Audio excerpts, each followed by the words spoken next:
प्रिय भक्तों, आप सभी को नवरात्रि की हार्दिक शुभकामनाएं। नवरात्रि का तृतीय दिन माँ चंद्रघंटा आप सभी पर अपनी कृपा दृष्टि बनाए रहें और आप सभी का मंगल करें। माँ चंद्रघंटा का तेज अपार है, उनके रूप में ही संसार का उद्धार है। सिंह पर सवार माँ करती रक्षा, संकट मिटे पल में मिले सुख की दिशा। बोलिए चंद्रघंटा माता की जय हो।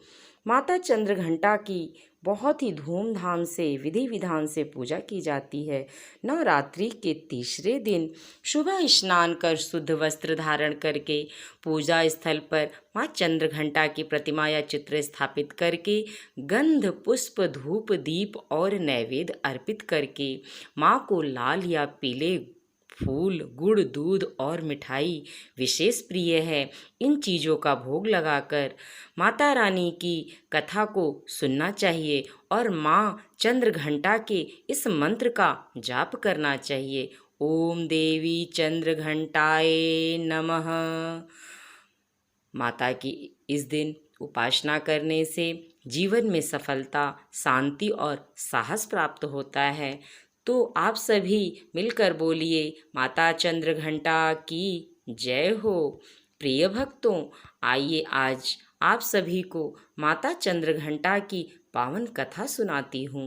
नवरात्रि का तीसरा दिन माँ दुर्गा के चंद्रघंटा स्वरूप की उपासना के लिए समर्पित है। माँ का यह रूप अत्यंत दिव्य, करुणामयी और साथ ही वीर रस से ओतप्रोत है।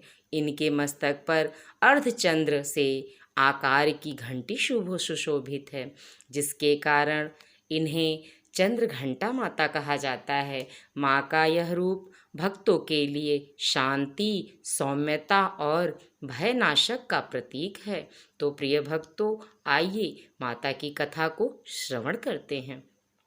पौराणिक मान्यता के अनुसार जब भगवान शिव और माँ पार्वती का ब्याह होना तय हुआ, तब हिमालय और अन्य देवताओं ने विवाह की तैयारियां प्रारंभ की, लेकिन भगवान शिव की बारात देखने योग्य नहीं थी।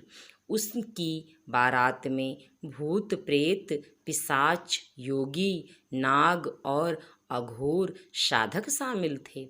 स्वयं भगवान शिव अपने असली स्वरूप में भस्म रमाए हुए, शरीर पर बाघ की खाल ओढ़े, गर्म में गले में सर्प धारण किए हुए, उलझे जटाओं और विकराल रूप में प्रकट हुए। यह दृश्य देखकर माता पार्वती के परिवारीजन चिंतित हो उठे।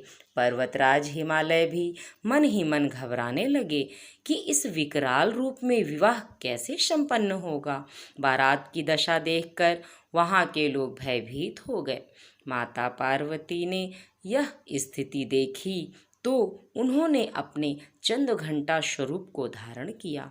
उनका यह रूप अति अद्भुत था। स्वर्ण वर्ण की देह थी, 10 भुजाएं थीं, प्रत्येक हाथ में शस्त्र, त्रिशूल, गदा, तलवार, धनुष बाण, कमल और जप की माला थी। माथे पर अर्धचंद्राकार घंटा सिंह पर आरूढ़ स्वरूप था। माँ ने अत्यंत सौम्य लेकिन वीर रूप धारण कर भगवान शिव को अपने उनके भयानक रूप से सज्जन स्वरूप में आने का आग्रह किया। माँ की प्रार्थना सुनकर भगवान शिव ने अपना विकराल रूप त्याग कर सुंदर और मनमोहक रूप धारण किया। तब जाकर विवाह की रस्में शांतिपूर्ण ढंग से संपन्न हुई। इसी घटना के कारण माता के दिव्य रूप को माँ चंद्रघंटा कहा जाता है। माँ चंद्रघंटा की आध्यात्मिक महिमा। माँ का यह रूप स्वरूप दैवीय शक्ति का प्रतीक है। इनके माथे पर सुशोभित अर्धचंद्राकार घंटा निरंतर मधुर ध्वनि करता है, जो नकारात्मक ऊर्जा, राक्षस और दुष्ट आत्माओं का नाश करता है। माँ चंद्रघंटा भक्तों के साहस और बल को बढ़ाती है। उनके दर्शन से भय, रोग, पाप और कष्ट दूर हो जाते हैं। माँ की उपासना करने से मनुष्य के भीतर से आलस्य, कमजोरी और नकारात्मक का अंत होता है। यह रूप विशेष रूप से युद्ध और संकट के समय साहस प्रदान करता है। माँ धार्मिक मान्यताओं के अनुसार एक समय देवताओं और असुरों के बीच भयंकर युद्ध चल रहा था। तब असुरों का स्वामी महिषासुर ने देवताओं पर विजय प्राप्त कर इंद्र का सिंहासन छीन लिया और खुद स्वर्ग का स्वामी बन बैठा। स्वर्ग से निकाले जाने के बाद सभी देवतागण इस समस्या से निकलने के लिए त्रिदेव यानी ब्रह्मा, विष्णु और महेश के पास गए। वहां जाकर सभी देवताओं ने अपना दुख बताते हुए असुरों द्वारा किए गए अत्याचार और इंद्र, चंद्रमा, सूर्य, वायु समेत सभी देवताओं के छीने गए अधिकार के बारे में बता दिया। देवताओं की बात सुनकर ब्रह्मा, विष्णु और भगवान शिव शंकर अत्यंत क्रोधित हो गए। उसी समय तीनों के मुख से एक ऊर्जा उत्पन्न हुई। वहीं देवतागणों के शरीर से निकली हुई ऊर्जा भी उस ऊर्जा से जाकर मिल गई।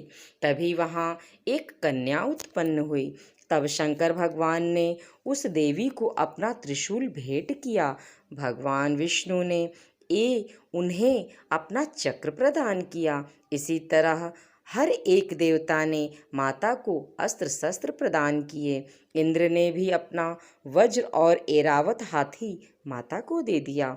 वहीं सूर्यदेव ने अपना तेज तलवार और सवारी के लिए शेर प्रदान किया। तब देवी सभी शास्त्रों को लेकर महिषासुर से युद्ध करने युद्ध भूमि में आ गईं। उनका यह विशाल रूप देखकर महिषासुर भयभीत हो गया।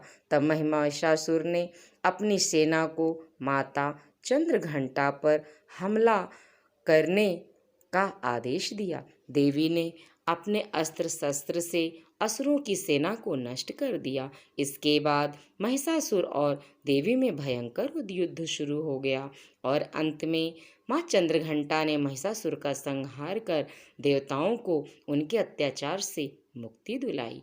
तो बोलिए माता चंद्रघंटा की जय हो।